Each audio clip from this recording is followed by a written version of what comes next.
NYC noong Hulyo taong si Dr. Paul Richards, seismologist at ang kanyang koponan sa Columbia University ay nag-anunsyo.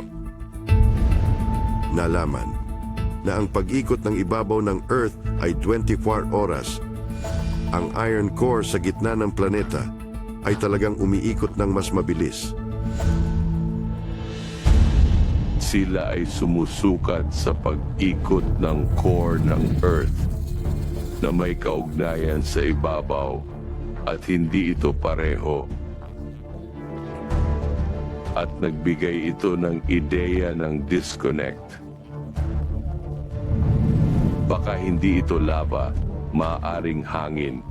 Kaya kapag pinagsama ang datos, nag-iiwan ito ng ideya na hollow ang Earth. Mayroon bang?